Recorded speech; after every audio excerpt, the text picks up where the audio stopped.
नमस्कार. माझा जन्म 1964 मध्ये कासरल या एका खेडेगावामध्ये जन्म झाला. कासरल हे गाव कणकवली तालुक्यात सिंधुदुर्ग जिल्ह्यामध्ये आहे. मी लहानपणापासून वयाच्या 5व्या वर्षापर्यंत चांगला होतो. पण 5व्या वर्षानंतर मला पोलिओचा ताप आला आणि तो ताप माझ्या दोन्ही पायामध्ये उतरल्यामुळे मी दोन्ही पायामध्ये अपंगत्व प्राप्त झालं. खेडेगावात असल्यामुळे तेव्हा कोणत्या सुखसुविधा नव्हत्या. चालायला एक व्यवस्थित वाट देखील नव्हती आणि तेव्हा शेतीशिवाय दुसरा पर्याय नव्हता. त्यामुळे माझे व्यवसाय शेती आमच्या घरात व्यवसाय असल्यामुळे मी शेतकऱ्याचा मुलगा, त्यामुळे आर्थिक परिस्थिती पण हलाखीची. त्यामुळे आर्थिक परिस्थितीला पण तोंड द्यावं लागत होतं आणि अपंगत्वाला पण तोंड द्यावं लागत होतं. असं असताना मी प्राथमिक शिक्षण माझ्या गावात मिळालं, पण मला हायस्कूलचं शिक्षण करण्यासाठी मला दुसऱ्या गावात साधारणतः 4-5 किलोमीटर चालून जावं लागत होतं. ते पण वाट वळणाची असायची, खडकाळ वाट असायची, डोंगर असायचे, दऱ्या असायच्या, त्यातून वर खाली चढत असताना मी चालताना पडत होतो. रक्त बोंबाळत होतो पायातून, पायाला जखमा होत होत्या, पाय दुखत होते. तरी देखील माझं एक उद्दिष्ट होतं, मला माझं शिक्षण पूर्ण करायचंय. आणि ते शिक्षण हायस्कूलचं पूर्ण झाल्यानंतर मी कॉलेजचं शिक्षण घेण्यासाठी कणकवलीत आलो आणि कणकवलीमध्ये 1985 मध्ये माझी पदवी मी संपादन केली. ते देखील कणकवलीला जवळ 6-7 किलोमीटर मी माझ्या खेडेगावातून चालत येत होतो, जात होतो. अशा प्रकारे अपंगत्वावर आणि आर्थिक परिस्थितीवर मात करून मी माझं ग्रॅज्युएशन पूर्ण केलं. त्यानंतर मुंबईत एका नातेवाईकाकडे आलो आणि प्लास्टिक कंपनीमध्ये, एका खाजगी कंपनीमध्ये मी नोकरीला लागलो. टायपिस्ट म्हणून मला नोकरी मिळाली. तेव्हा मला ₹350 पहिला पगार मी घेतला. हे करत असताना मी बी-कॉम करत असताना मी तेव्हा महाराष्ट्र लोकसेवा आयोगाच्या स्पर्धात्मक परीक्षा देखील देत होतो.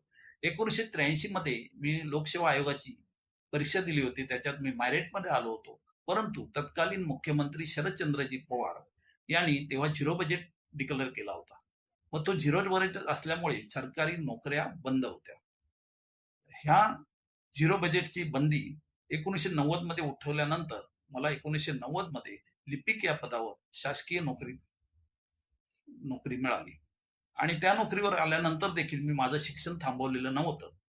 तर मी एम-कॉम, एल-एल-बी, जी-डी-सी अशा वेगवेगळ्या पदव्या धारण केल्या होत्या. त्याचबरोबर महाराष्ट्र लेखा व सेवा या परीक्षा देखील एम-पी-एस-सीच्या मी पास झालो होतो. त्यामुळे मी राज्यपत्रित अधिकारी वर्ग 2 म्हणून कार्यरत राहू लागलो. माझ्या शासकीय सेवेतील एकूण 32 वर्षामध्ये साधारणतः 10 शासकीय कार्यालयामध्ये, वेगवेगळ्या कार्यालयामध्ये मी काम केलेलं आहे. आणि रिटायर झाल्यानंतर मला हायकोर्टाने वकिलीसाठी सनद दिली. मग मी माझी वकिली सुरू केली आणि सध्या मी वकिली क्षेत्रात कार्यरत आहे. हे सगळं करत असताना मी सामाजिक क्षेत्रात देखील काम केलेलं आहे. कारण समाजात आपण ज्या समाजात जन्माला आलो, त्या समाजाचे काहीतरी ऋण देणं असतं. म्हणून मी सामाजिक कार्य कधीही सोडलेलं नाही आणि सोडणार नाही.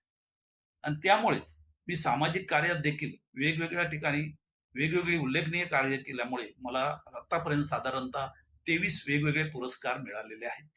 मला लिखाणाची आणि वाचनाची आवड असल्यामुळे मी लेखक पण बनलेलो आहे आणि कवी पण आहे. व्यानाही हा माझा कविता संग्रह प्रसिद्ध आहे. वेगवेगळ्या मासिकातून, दिवाळी अंकातून माझे लेख असतात.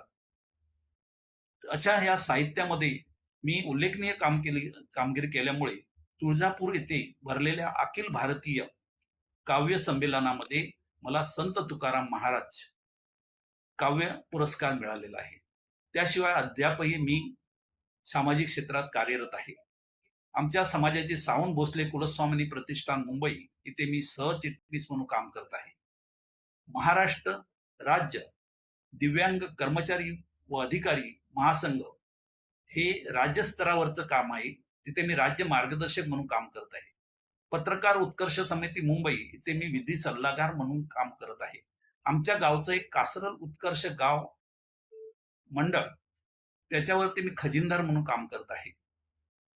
त्याच्याशिवाय महाराष्ट्र राज्य दिव्यांग कर्मचारी अधिकारी संघटना आहे, मुंबई उपनगर जिल्हा अध्यक्ष म्हणून काम करत. अशा वेगवेगळ्या ठिकाणी माझी सामाजिक कार्य अद्यापही चालू आहे. धन्यवाद.